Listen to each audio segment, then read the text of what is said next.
Existe uma verdade universal, tão antiga quanto a primeira sombra projetada pelo primeiro fogo. Para toda força lançada no universo, há um eco, um retorno. No mundo da física, chamamos de ação e reação. No campo da moralidade, chamamos de karma. Mas na senda sinuosa e proibida da alta magia, especialmente aquela ensinada nas páginas amareladas do livro de São Cipriano, essa verdade ganha um nome mais visceral e imediato: o choque de retorno. Pense nisso por um instante. O que é realmente uma maldição de vingança? Não é uma prece, não é um desejo sussurrado ao vento. É um ato de violência psíquica. É o conjurador, em um altar de ódio, forjando uma arma com sua própria energia vital, mergulhando-a no veneno de uma entidade abissal e arremessando-a contra o tecido da realidade para ferir outra alma.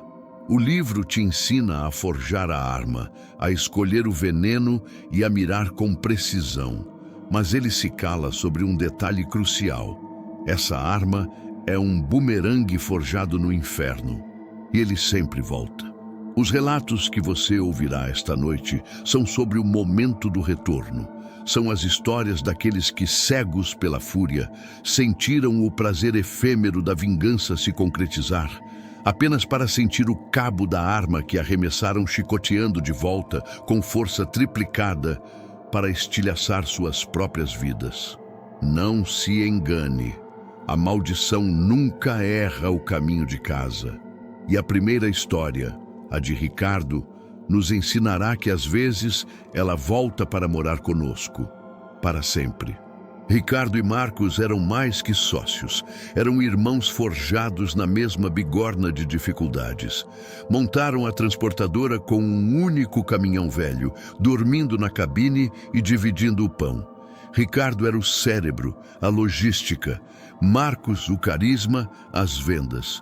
Juntos prosperaram, construíram uma frota, compraram casas, viram suas famílias crescerem lado a lado. A confiança de Ricardo em Marcos era absoluta, cega, como a de um homem que olha para o próprio reflexo.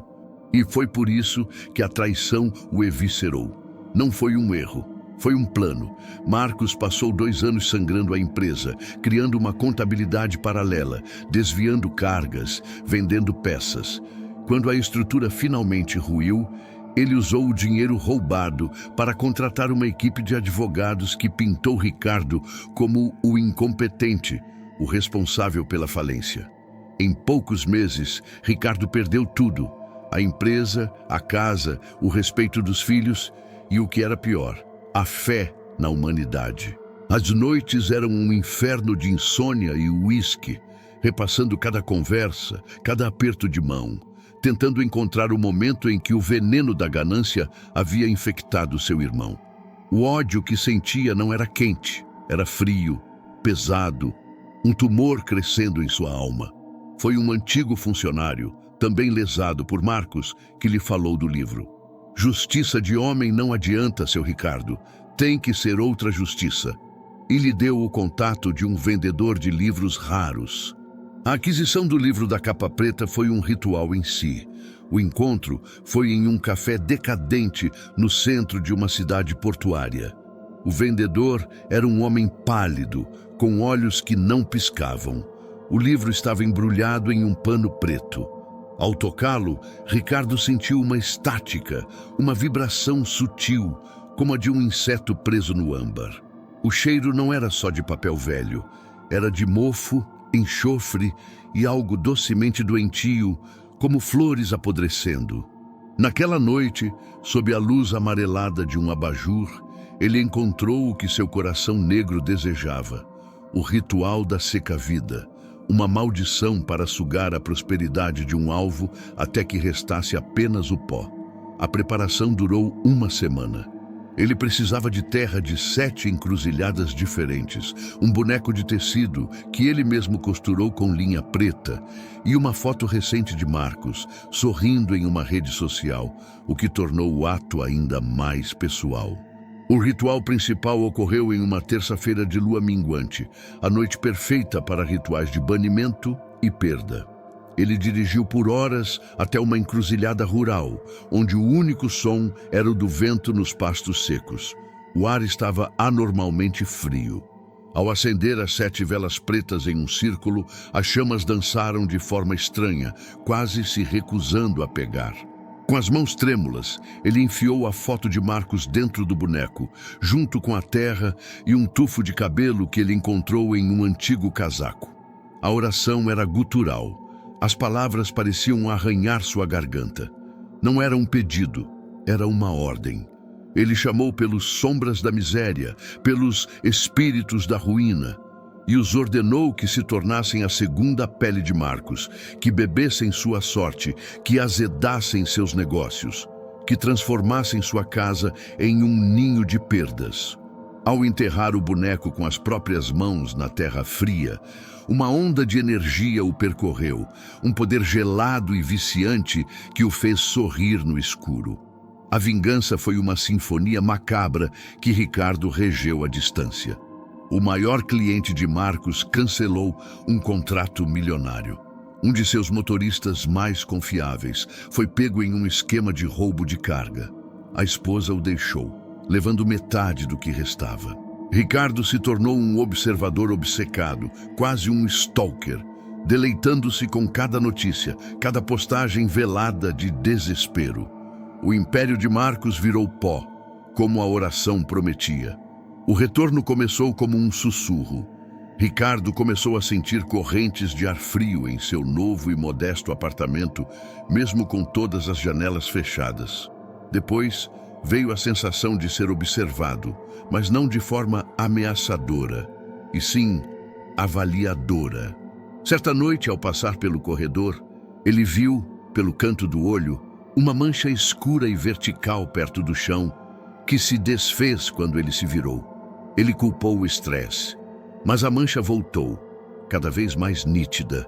Não era uma sombra projetada por algo. Era a ausência de luz, uma forma que parecia absorver o ambiente ao redor. Foi então que as coisas começaram a sumir. Um relógio que seu pai lhe dera. Depois, dinheiro. Cédulas desapareciam de sua carteira, da gaveta. Ele instalou câmeras, mas as gravações só mostravam estática nos momentos em que ele sabia que os sumiços ocorriam. O terror o consumiu quando ele finalmente entendeu. A maldição não era uma coisa que ele enviou. Ele deu à luz a uma coisa. Ele conjurou uma entidade elemental, um parasita de prosperidade. A criatura, depois de devorar a sorte de Marcos até o osso, simplesmente voltou para casa, para seu criador. Agora ela morava com ele. Era uma sombra faminta, e ele era sua única fonte de alimento.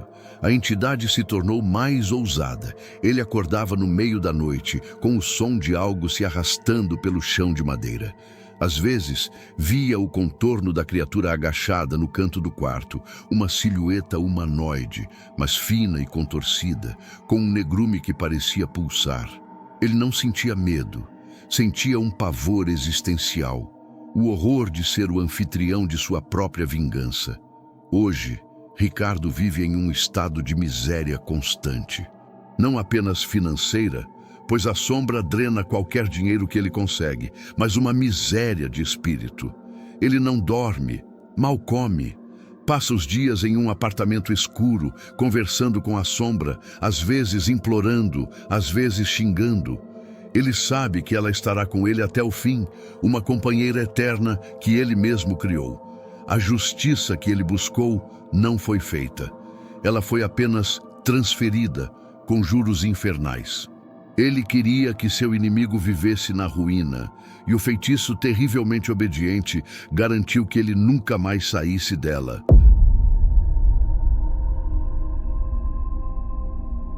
O amor, quando se transforma em ódio, se torna a mais potente e instável das matérias-primas para a feitiçaria. O livro de São Cipriano sabe disso e dedica dezenas de páginas para ensinar como torcer e manipular esse sentimento, como transformá-lo em uma corrente. Mas há um perigo inerente em usar a própria dor como arma. Ela possui uma memória. Uma maldição forjada a partir de um coração partido nunca esquece o caminho de volta para a ferida original. E quando ela retorna, não vem para consolar, mas para se aprofundar nos cortes que já existem. A história de Lúcia é um testemunho brutal dessa verdade. Em sua busca por vingança através do reflexo de um espelho, ela não percebeu que estava, na verdade, conjurando um tormento para si mesma, provando que a face da maldição é, no final das contas, a nossa própria. O amor de Lúcia por Pedro era arquitetônico. Ela construiu sua vida, seus sonhos, sua identidade em torno dele. 5 anos de fundações sólidas, ela pensava. O rompimento não foi uma rachadura, foi uma demolição. Ele a sentou na mesa da cozinha onde planejaram o futuro e, com a calma de um estranho, disse que amava outra, uma colega de trabalho 10 anos mais nova. Não houve drama, não houve lágrimas da parte dele, apenas uma eficiência fria que a deixou em ruínas. A dor inicial rapidamente deu lugar a uma obsessão febril.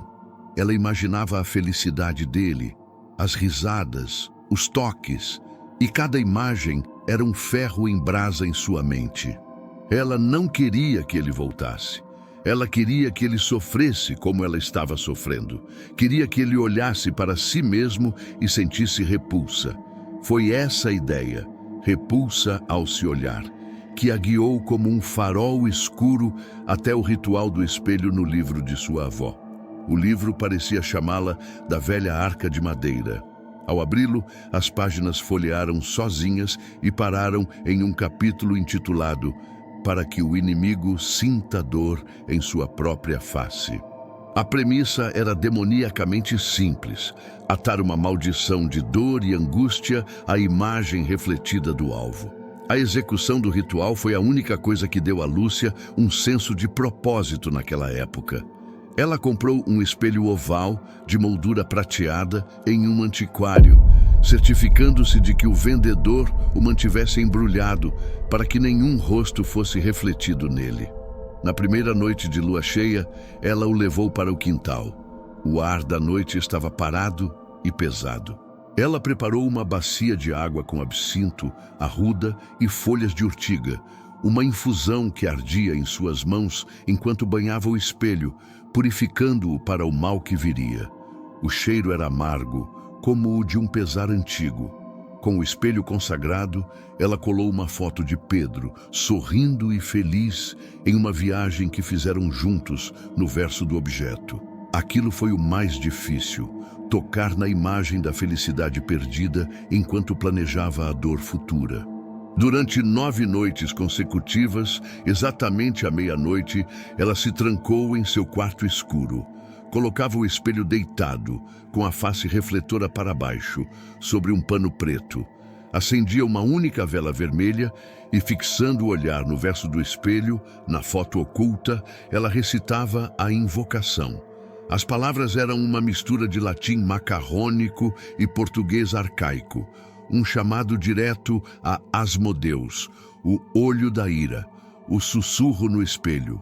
Ela pedia que a imagem de Pedro se tornasse sua inimiga, que cada reflexo lhe trouxesse uma pontada de dor física, uma onda de pânico, um vislumbre de sua própria decadência. Na 9ª noite, a chama da vela tremeu violentamente e se apagou, mergulhando o quarto em uma escuridão absoluta. Lúcia sentiu um frio glacial e ouviu um som sutil, como o de vidro trincando lentamente. Ela sabia. O feitiço havia se fixado. A confirmação veio 1 mês depois. Uma amiga em comum, sem saber de nada, comentou que Pedro estava irreconhecível. Tinha emagrecido, estava com olheiras profundas e desenvolvera uma ansiedade social aguda. E o mais estranho, disse a amiga, ele parece ter fobia de espelhos. Ele quebrou todos os de casa, diz que não suporta ver o próprio rosto. Lúcia sentiu uma onda de poder, uma satisfação escura que preencheu o vazio em seu peito. Por um breve momento, ela se sentiu curada. O retorno, quando veio, foi poético em sua crueldade, Começou como uma traição de seus próprios sentidos.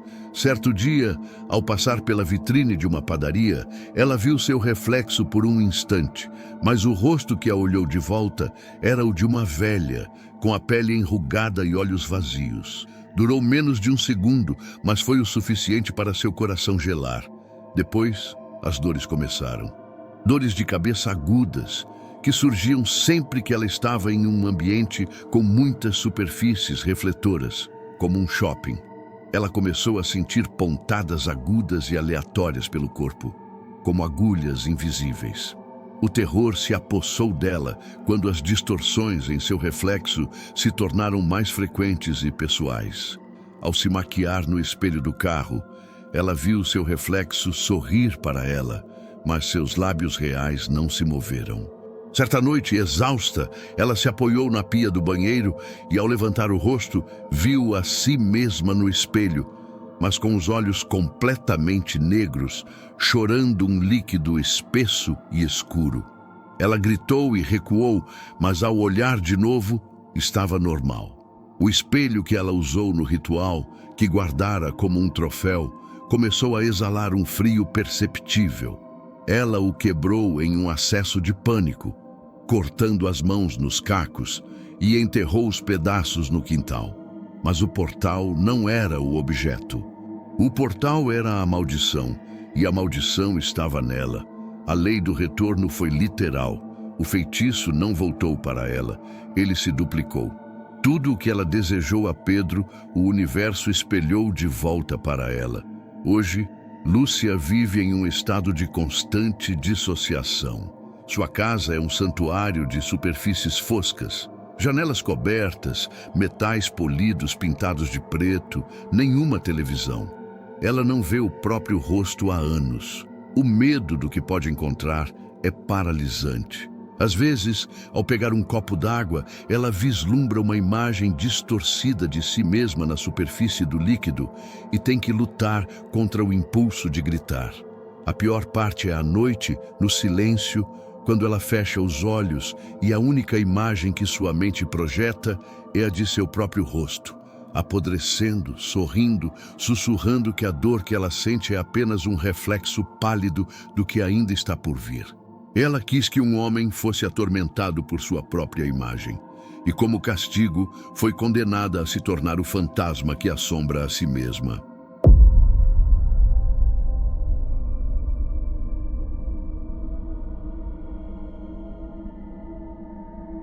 Há maldições que não buscam a morte ou a dor física, mas algo muito mais sutil e talvez mais cruel: a solidão absoluta.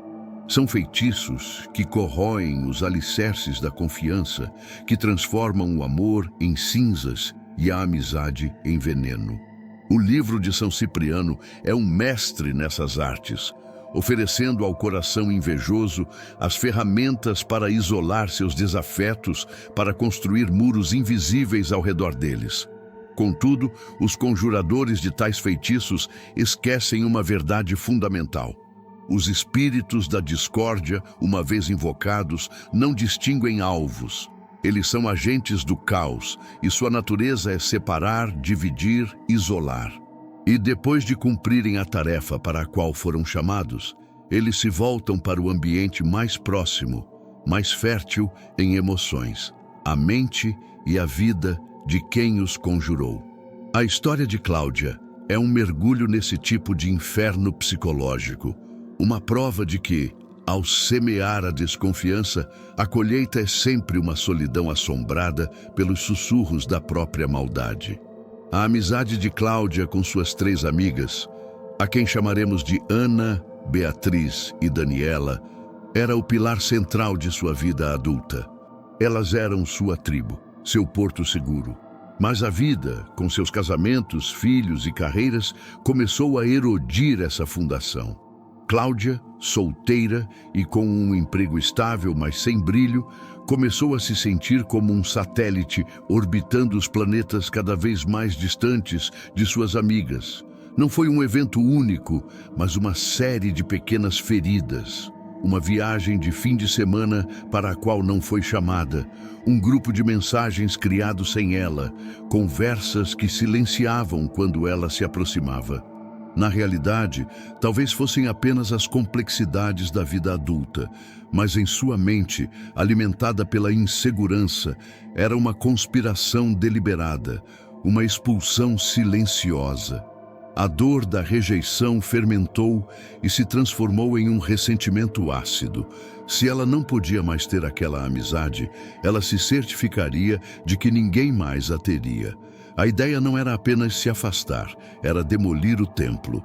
O ritual que encontrou no livro de Cipriano era chamado de a garrafa da amargura. Era perfeito para ela. Discreto, simbólico e maligno. Não exigia invocações grandiosas, apenas a canalização de sua própria amargura em um objeto físico. A preparação foi metódica, quase cirúrgica. Ela comprou uma garrafa de vidro escuro. Escreveu os nomes de Ana, Beatriz e Daniela em pequenos pedaços de pergaminho, usando uma tinta feita de fuligem e vinagre. Sua mão não tremeu. Para cada nome, ela sussurrava uma acusação, uma mágoa específica. Dentro da garrafa, ela depositou os nomes junto com os catalisadores da discórdia. 3 agulhas de costura enferrujadas para costurar suas bocas com mentiras. Um punhado de pimenta malagueta seca para incendiar suas palavras. E o toque final, uma aranha que ela encontrou e matou, para tecer uma teia de intrigas entre elas. Ela encheu a garrafa com vinagre, o líquido da acidez e da separação, e a selou com cera de uma vela preta. Numa noite de sábado, enquanto elas provavelmente jantavam juntas sem ela, Cláudia dirigiu até um parque na periferia da cidade, um lugar que elas costumavam frequentar. Na bifurcação de uma trilha, ela cavou um buraco com as próprias mãos. A terra estava fria e úmida. Ao enterrar a garrafa, ela não recitou uma oração longa, mas um comando simples e cheio de veneno, pedindo que toda a amizade que existia entre aqueles 3 nomes azedasse e morresse naquele solo. Ao se afastar, ela não olhou para trás. Não sentiu culpa, apenas um poder frio e uma sensação de justiça distorcida.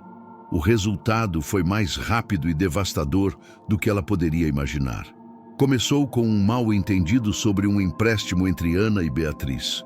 A discussão, que deveria ter sido resolvida em 5 minutos, se transformou em uma guerra de acusações que se espalhou para as redes sociais. Daniela, tentando mediar, foi vista como traidora por ambas. Segredos que haviam sido compartilhados em confiança foram usados como armas. Em um mês, anos de história compartilhada foram incinerados. Elas pararam de se falar, bloquearam umas às outras e o grupo deixou de existir. Cláudia observou de sua fortaleza de solidão, satisfeita. O retorno, no entanto, não veio como um evento, mas como uma infestação. Os sussurradores da desconfiança que ela alimentou com sua amargura não se dissiparam. Eles a seguiram para casa. Começou como um zumbido baixo em seus ouvidos, que ela só percebia no silêncio absoluto. Aos poucos, o zumbido tomou forma. Eram sussurros, fragmentos de frases no limite da audição. Eram sempre negativos, sempre semeando a dúvida. Se sua irmã lhe fazia um elogio, um sussurro dizia: ela só quer seu dinheiro. Se um homem a convidava para sair, o sussurro vinha rápido: ele está rindo de você pelas costas. A paranoia que antes era seletiva tornou-se sua realidade. Ela se tornou hipersensível a qualquer tom de voz, a qualquer olhar. Começou a ver conspirações em todos os lugares. Foi demitida depois de acusar seu chefe de sabotagem. Afastou-se da família, convencida de que eles se reuniam para falar mal dela. A maldição havia retornado não como um ataque externo, mas como um vírus que reescreveu seu sistema operacional mental. Os espíritos da discórdia não precisavam mais de uma garrafa. Eles haviam encontrado um lar permanente em sua mente. Hoje, Cláudia vive em um isolamento quase total. Seu apartamento é seu bunker. Ela raramente sai. A companhia dos sussurros é constante. Eles são seus únicos confidentes, os narradores de sua realidade paranoica. Ela não consegue mais distinguir seus próprios pensamentos das inserções maliciosas das entidades que invocou. Ela quis que suas amigas vivessem em um mundo onde não pudessem confiar umas nas outras. E o feitiço, em sua obediência cruel, garantiu que Cláudia nunca mais pudesse confiar em ninguém, nem mesmo em sua própria mente. Ela construiu uma prisão de silêncio para as outras e acabou trancada dentro dela, com a chave jogada fora.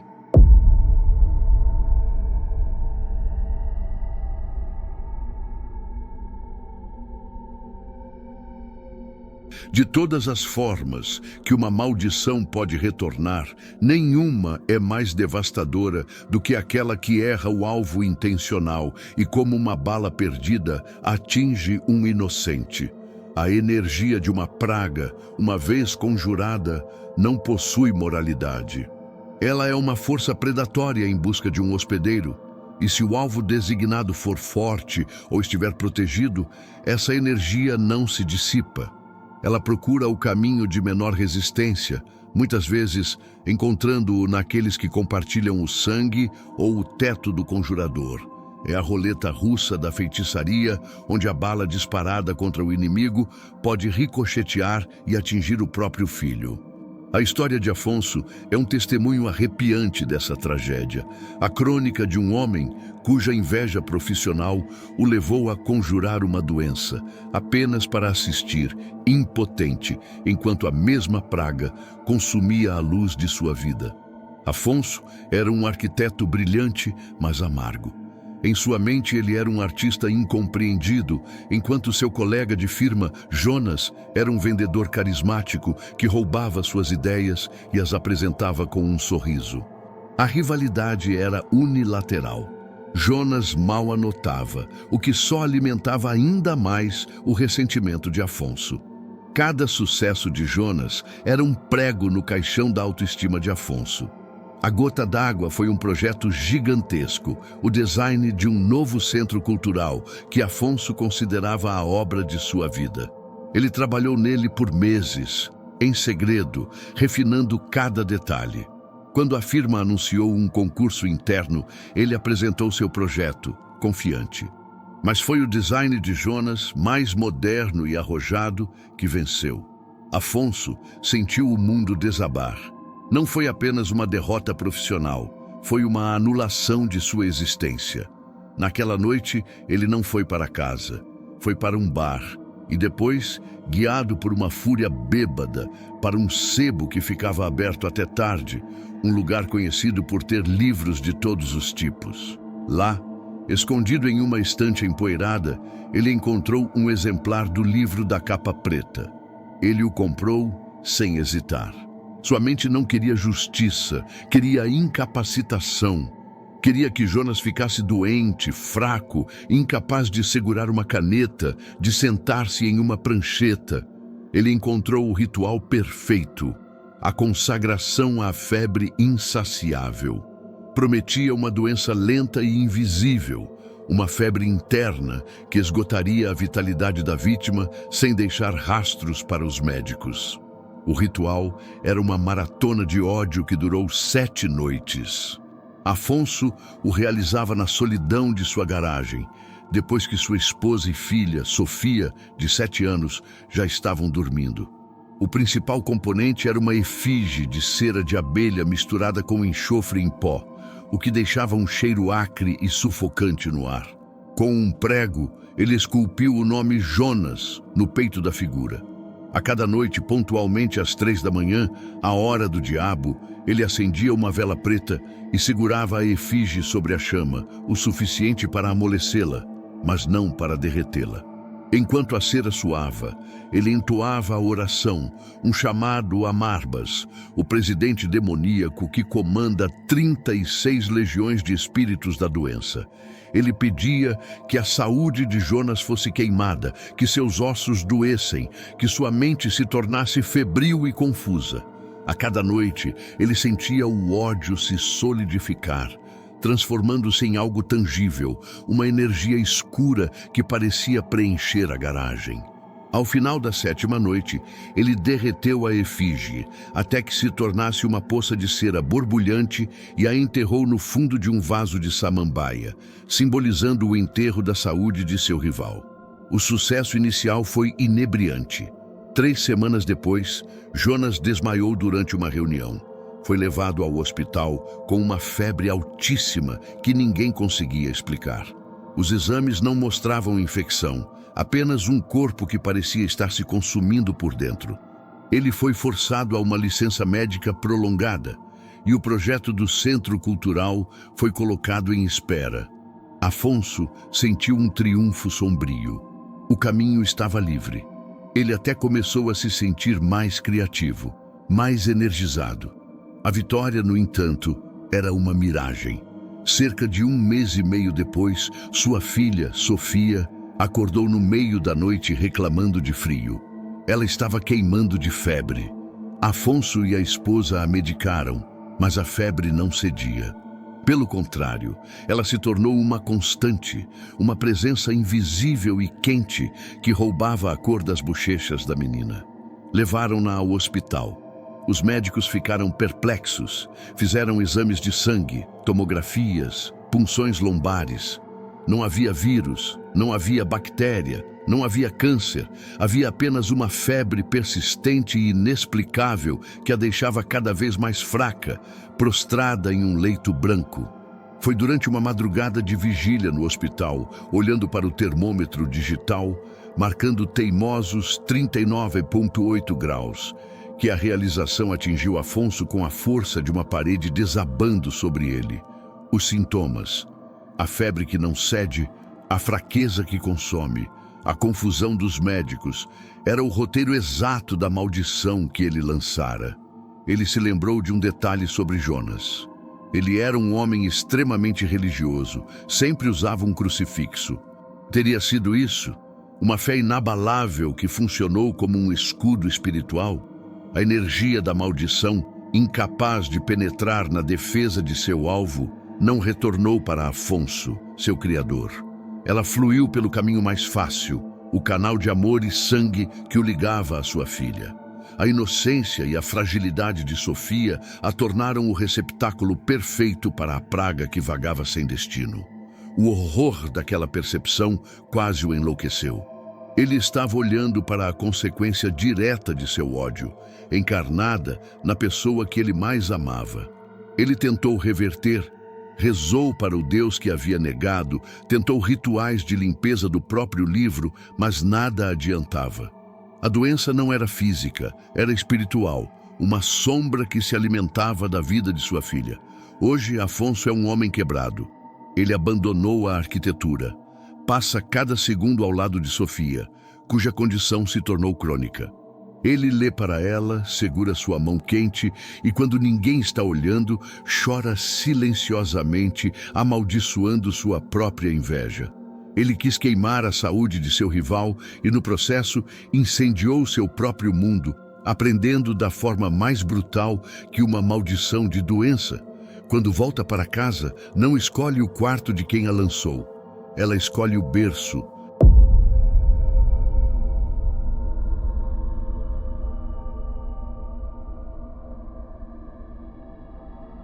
Existem linhas no ocultismo que, uma vez cruzadas, representam uma declaração de guerra não contra os vivos, nem contra os demônios, mas contra a ordem fundamental que separa a vida da morte. Profanar um túmulo para fins mágicos é talvez a mais grave dessas transgressões.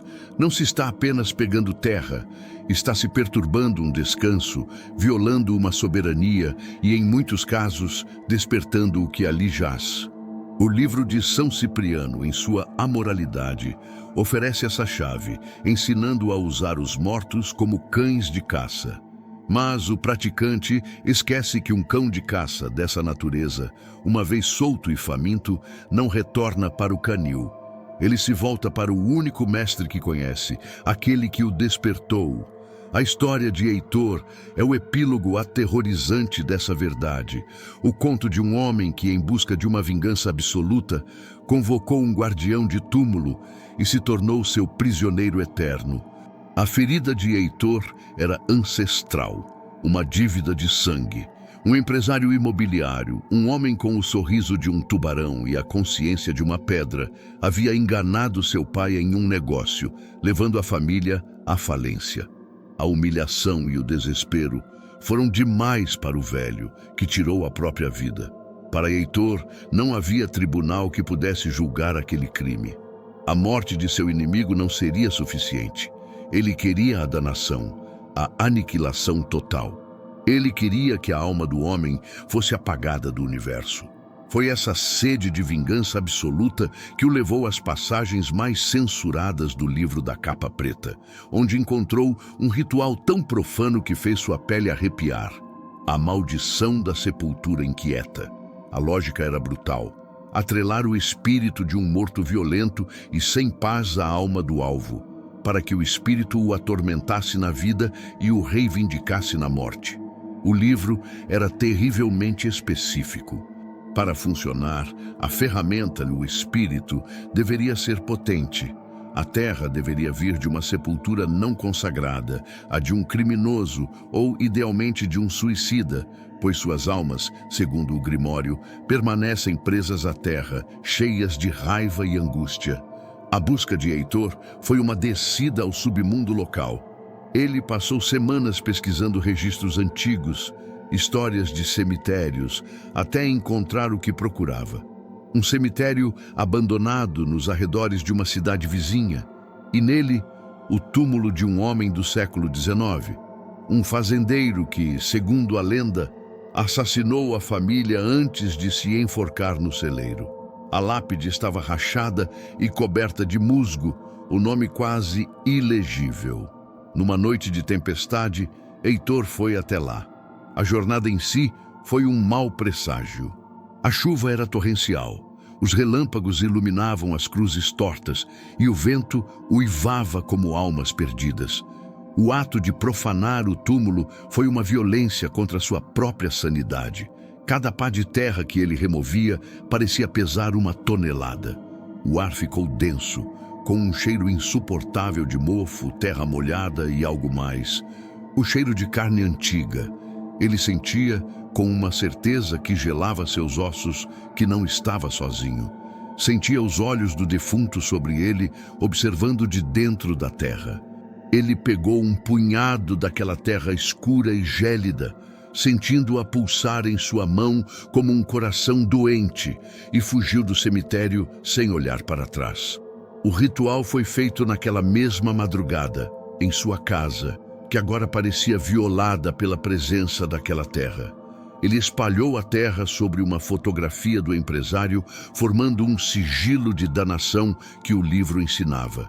A invocação não era um chamado a um demônio, mas um pacto direto com o espírito do túmulo.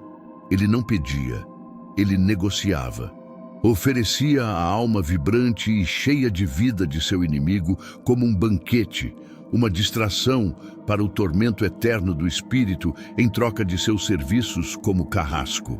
Ao acender a foto, a chama ardeu com uma cor verde doentia e a fumaça não subiu, ela se arrastou pelo chão como uma serpente antes de se dissipar.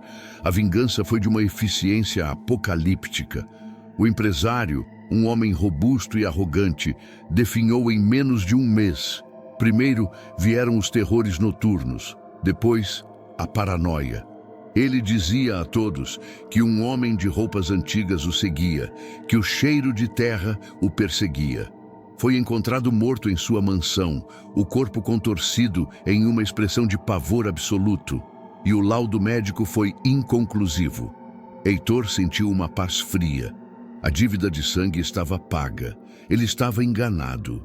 A dívida estava apenas começando a ser cobrada. O espírito que ele libertou, o fazendeiro suicida, não tinha interesse em voltar para seu túmulo solitário. Ele havia cumprido o serviço e agora se apresentava ao seu novo mestre. A primeira vez que Heitor o viu, Foi uma semana após a morte do empresário. Ele acordou no meio da noite com a sensação de que não estava sozinho. No pé de sua cama estava a figura de um homem alto e esguio, vestido com as roupas de um trabalhador rural do século passado, sujas de terra. O rosto era uma máscara de angústia e fúria, e os olhos eram vazios, mas fixos nele. Heitor não conseguiu gritar. A aparição não fez nada. Apenas o observou por quase uma hora antes de se desvanecer na escuridão. A partir daquela noite, o guardião do túmulo se tornou sua sombra. Ele o via em todos os lugares, na multidão da rua, no reflexo da janela, sentado no banco de trás de seu carro. O cheiro de terra úmida se tornou o perfume permanente de sua vida. O som de uma pá batendo em pedras o acordava de seus poucos momentos de sono. A entidade não era como os demônios que buscam um pacto. Era um espírito territorial. E Heitor, ao violar seu túmulo, havia se tornado seu novo território. Não queria matá-lo. Queria sua companhia. Queria que Heitor sentisse a mesma solidão, o mesmo desespero de sua sepultura esquecida. Heitor vive hoje em um estado de terror perpétuo.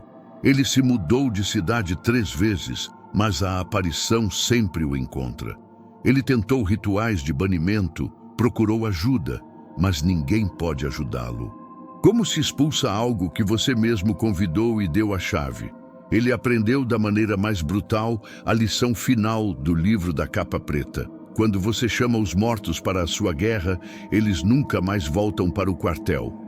Eles marcham com você para o resto de seus dias, lembrando-o a cada passo que a dívida com a sepultura só pode ser paga com a própria alma.